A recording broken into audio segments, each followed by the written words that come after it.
Okay mga ka-Fixit, para sa part 1 ng video na to, paano magmaneho ng manual transmission na sasakyan, revamped video po ito mga ka-Fixit. Ibig sabihin, improved, and ibubuhos ko po lahat ng mga knowledge and skills na nalalaman ko pagdating sa driving dito sa video na to mga ka-Fixit. Okay? So ibabahagi ko sa iyo sa part 1 video na to lahat ng mga components and parts ng sasakyan na to na kailangan nating galawin and kailangan nating gamitin in one fluid motion para mapaandar natin ng maayos at wasto yung ating sasakyan. Okay, umpisahan natin sa pinaka-obvious dito sa ating manubela or steering wheel mga ka-Fixit. Okay? So very self-explanatory paano ito gamitin, pero sa mga hindi nakakaalam mga ka-Fixit, isipin mo na ito ay isang orasan na kung saan ito ang ating 12 o'clock position, ito ang ating 3 o'clock position, 6 o'clock position, and 9 o'clock position mga ka-Fixit. Meron ding tamang pag-hold dito, no? Dalawang klase. So pwede dito sa 3 o'clock position and 9 o'clock position, pwede sa 10 o'clock position and 2 o'clock position. So pwede yung dalawang hold na yon, no? Pero ako kasi most of the time dito ko siya hino-hold. Yan, dito sa part na ito, then dito sa 9 o'clock position, no? Hindi ko mapakita sa inyo dalawang kamay kasi hawak ko yung camera, okay? So dito meron ng resting position para sa iyong knob. So yan ang pinaka-komportableng hold para sa akin. Pero at times nagsiswitch ako dito sa 10 o'clock and 2 o'clock position pag medyo nangawit na ako dito. So yan, lipat-lipat lang.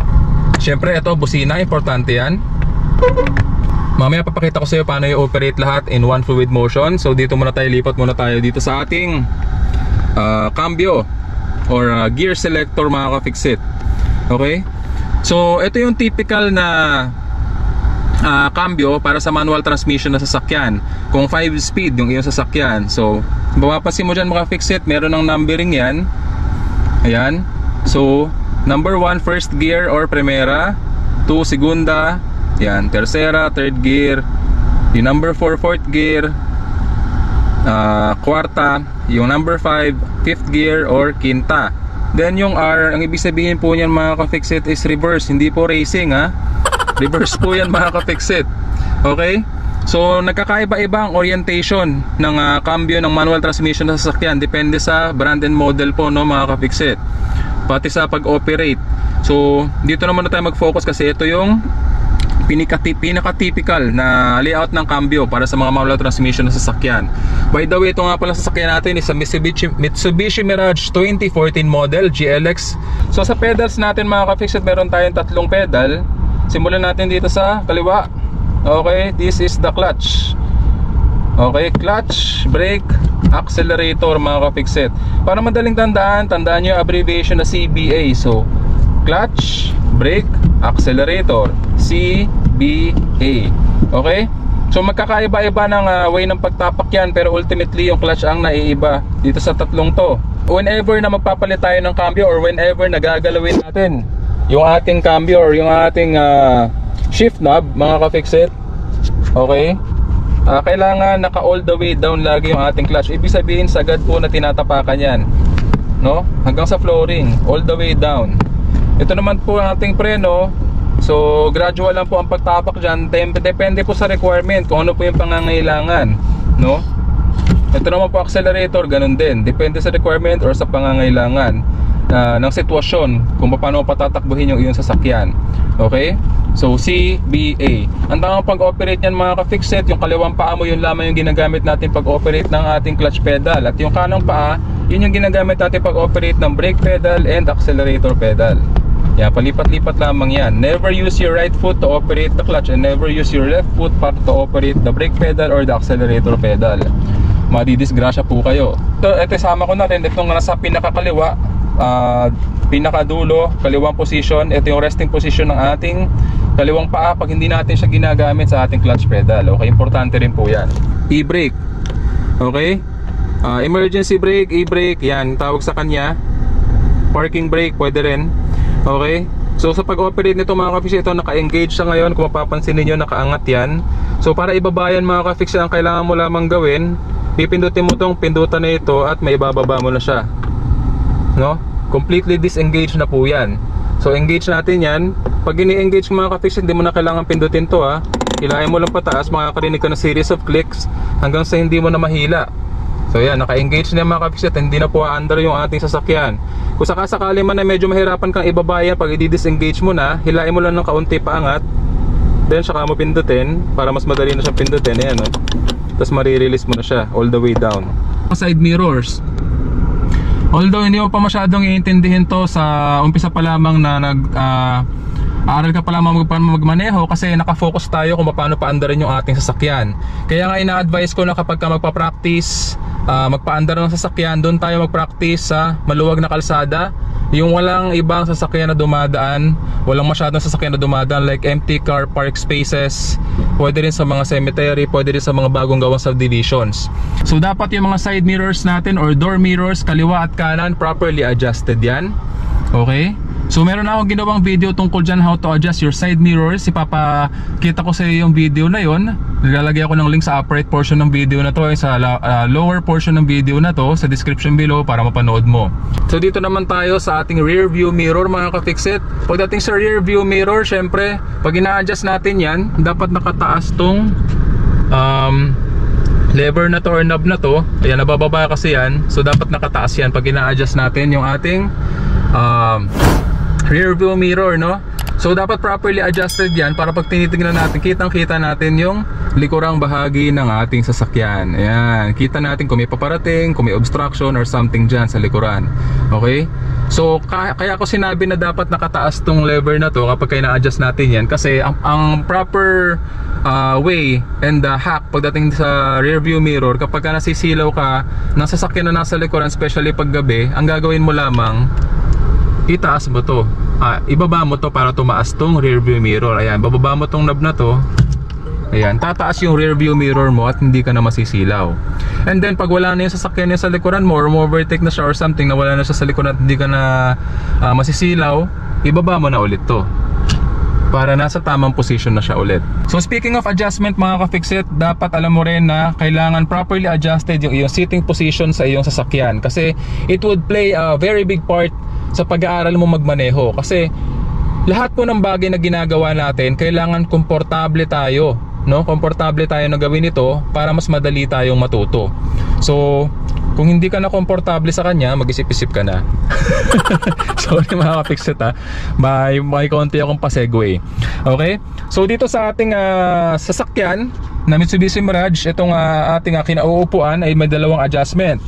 So dito mga ka-fixit, meron yang knob dito or lever dito na tinataas binababa para maatras abante natin yung ating upuan.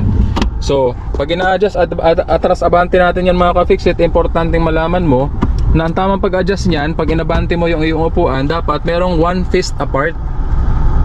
Ayan, 1 fist apart na distansya mula sa iyong tuhod hanggang sa iyong dashboard. Ayan, 1 fist apart. Okay? Pagdating naman sa sandalan mga ka-fixit, ayan, meron tayo ditong knob din or lever, ayan, na itinataas para mawala yung pagkakalak ng ating sandalan, para maihiga natin siya or maitaas natin siya. Ayan. Ayan. Ayan. So para mag-lock in position ulit siya, bibitawan mo lamang yung lever. So ayan, itataas ko yung lever para tumaas yung ating sandalan. Ayan, at bababa ko lang ng konti. Ayan, properly adjusted na ako dyan. Okay? At syempre, para malaman mo properly adjusted mga ka-fixit, dapat pag nakasandal ka na sa iyong sandalan or sa iyong pagkakaupo, iganyan mo yung iyong braso sa iyong manabela. So dapat yung wrist ng iyong kamay nakapatong dito sa ating manabela.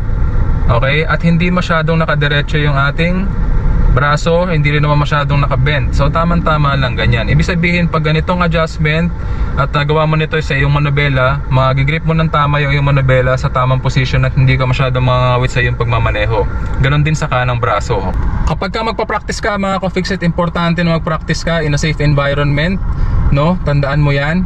On a flat surface mga ka-fixit, very important, flat surface. Kasi dito sa pagpaparangkada natin na to, ayaw nating maka-apekto sa ating pag-aaral kung inclined ba siya, downhill or uphill mga ka-fixit. Kasi mas mahihirapan kang matuto kapag ka ganon. Dapat dun muna tayo mag-practice sa pinakamadali at papahirap mga ka-fixit. Yun po yung way of teaching na pinopromote ko, which is Yun naman po talaga dapat. Madali, papahirap mga ka-fixit. Okay, so flat surface muna tayo. Okay, so yung mga knob na ito syempre para sa ilaw, nagkakaiba-iba yan, depende sa brand and model ng iyong sasakyan. So always refer to your owner's manual para sa proper way kung paano ito gamitin, no, itong mga knob na ito. Okay, so hindi ko na masyadong ipapaliwanag yan mga ka-fixit. Knob na ito ay para sa iyong ilaw, high beam, low beam, signal light. Yan, umiilaw din yan sa ating dashboard. Ayan. At automatically mawawala yung signal na ilaw na yan kapag na-complete mo na yung turn. So para maibalik yan, igigitna lamang natin ulit. Pagka i-high beam mo, ayan, hihilahin mo lamang pataas para makapag-high beam ka, or a flasher mga ka-fixit. Ayan, yan, naka-high beam yan, and off position. Ito naman mga ka-fixit para sa ating wiper, front and back, no mga ka-fixit, para din makapag-mist. Yan, intermittent, off, fast. Yan, yan, para sa wiper yan, harap at likod ng ating sasakyan, kasi may wiper din po tayo sa likod. Siyempre ito, radio for entertainment, importante rin yan, pero sa ngayon di muna natin gagamitin dahil nag-tutorial tayo. Siyempre yung ating aircon, yan, fan. Ito, kung saan natin itatapat yung ating aircon, kung meron din po sa paa, ayan, o sa harapan lang, ayan. Ito thermostat adjustment. Ito yung air intake na papasok sa sasakyan. Gusto mo bang circulate lamang sa loob yung hangin ng sasakyan, or gusto mong hayaan pumasok, no, yung hangin na nanggagaling sa labas papasok sa ating sasakyan. Yan. Ito ano to, heater para sa pag nagfa-fog yung likurang bahagi ng iyong sasakyan, or yung iyong salamin sa likuran ng iyong sasakyan, yung windshield sa likuran ng iyong sasakyan. Okay? Okay, so that's basically it. Pero syempre yung seatbelt, importante mga ka-fixit. Ayan, seatbelt, very important kapag nag-aaral pa lamang magmaneho. And syempre kapag nagmamaneho ka na on a regular basis, bago mo papatakbuhin yung sasakyan, dapat naka-seatbelt ka na. Okay, very important. Syempre kapag nag-aaral tayo magmaneho mga ka-fixit, palagi mong tatandaan na wear comfortable shoes. Ito, kagaya nito mga ka-fixit, Chakte, napaka-komportable mga ka-fixit, and color white. Sinadya kong color white para mas makita ninyo yung movement ng aking mga paa. Okay? That's very nice. Palaging tatandaan na walang sino man ang pinanganak na magaling. Kailangan natin ng sapat na panahon at pagsasanay upang maging magaling tayo sa anumang bagay. So lahat ng mga parts and components na yan na naituro ko sa iyo sa part 1 video na to, gagamitin natin lahat yan in one fluid motion sa part 2 ng video na to, na kung saan ibabahagi ko na sa iyo paano magmaneho ng manual transmission na sasakyan. Okay? So let's get right into it.